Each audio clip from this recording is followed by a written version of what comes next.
Hi, and welcome to the presentation of me, Ferraiolo, and how I observed myself as a critical reader this year. So the first thing that I took action in was my reader response theory.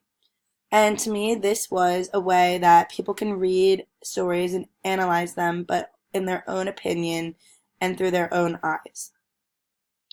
The reader response theory helped me look at things I didn't think about in the first place, such as themes, rhetorical devices, and overall the characterization of each character throughout the reading. I did one of the reader response worksheets to a story called A and P, and by doing the reader response worksheet, it really helped me understand the story more and kind of relate to it as well. So by doing a first read, I answered the first two questions of the reader response worksheet, which were the thoughts that first occurred to me and any questions I had. And then I went back into the second reading, and I thought to myself, wow, let's see if I can answer the questions that I asked myself, or even if my thoughts have changed. Then I filled out the second part of the worksheet, all about my reading strategies and my cultural studies. Reading through the story a second time helped me make comparisons to my everyday life or even events that happened historically to the meaning, and overall helped me grasp a deeper meaning to the story. Throughout this course, I developed many new reading strategies, and I honestly didn't think they were useful in the beginning until we started reading these short stories, and I realized how difficult the stories were. By rereading text, looking up words, and creating and highlighting notes in the margin and underlining words, or even phrases, I was able to understand stories more, opposed to me just reading them and being completely checked out of what I just read. One of the stories I actually did all three of these reading strategies for was the story Superman and Me by Sherman Alexie. I really loved this story, but the first time reading it, I did not understand a lot of the words he used, nor could find overlaying themes. But doing a second read, looking up the words I didn't know and underlining a lot of things, I was able to understand the story more and overall relate it to my everyday life and look at it in a different perspective. We used a lot of digital tools this year in English 201, and honestly, I'm so happy to be introduced to Flipgrid. I think it's one of the most beneficial and a tool that I will use going up until my adult ages. A lot of people look at electronics and think they are distractions, think they are not beneficial, and think that America has gone downhill because of it.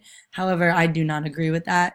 Because of Flipgrid, I feel like I'm able to have a connection with the students in my class, even though it is an online class, and my professor, because I am able to actually look at the student and hear what they are saying and relate and give my feedback to them.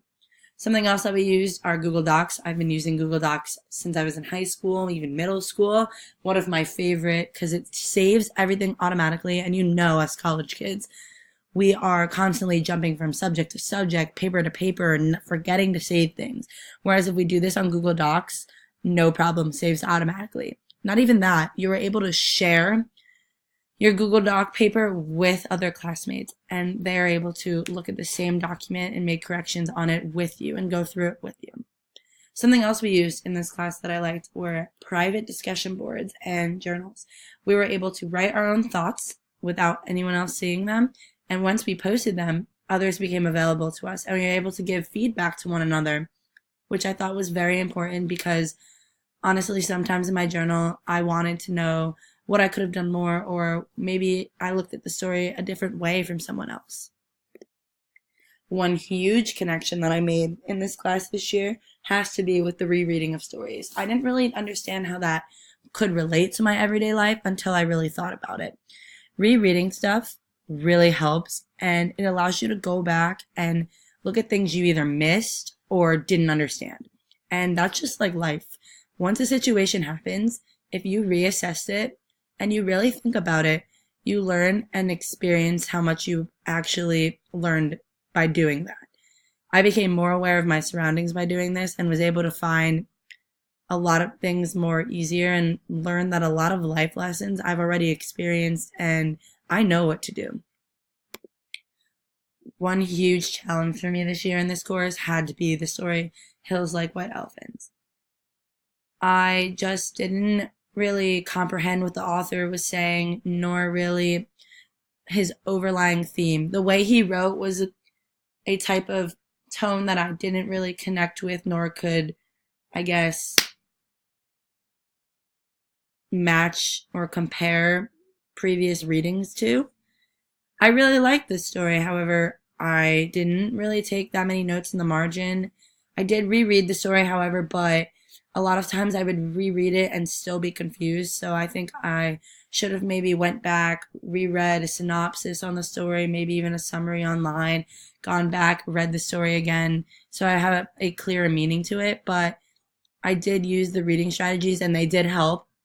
But this story was just a challenge for me because I could not make a direct connection with the author and his tone. One memorable experience I had this semester, and honestly, this is a story I will take with me throughout my life because it's one of my favorites, is Two Kinds. And we were assigned to read this. We had to do a worksheet on it. It's my favorite. It was about a young Chinese girl that was not accepted for who she was, and I constantly think about this because I am someone who is supported, loved, and accepted by my family and friends, and I cannot imagine living in a world where I wouldn't be. This also relates to everyday life because some people are still not acceptance of gender role, gender identity, or race. And to me, that is crazy. And this story really teaches me a valuable life lesson that there are some people in the world that are not accepted for who they are and they are upset, but some people are very strong and are able to move past it, but some people are not, and that's ultimately why people go insane, depressed, and suicide is led up to. So reading this story just makes me think about all those things, and it's something I will share with my kids when I grow up. I did have one aha moment this year, and it did become clear to me, and I'm so glad I figured it out early in the course, and that was Googling words. This is something I never used to do. I used to just infer words, go with the story, go with the text, and I often would not understand the story fully because my vocabulary is not very wide. But by Googling these words, writing them down, my vocabulary grew and I was able to understand and analyze stories and relate to them much better. So my aha light bulb moment became early in the year after our first two readings when I really was not understanding what a lot of the words meant in our short stories. And by Googling them, I was like, oh, this is what the author means? Great, I can relate.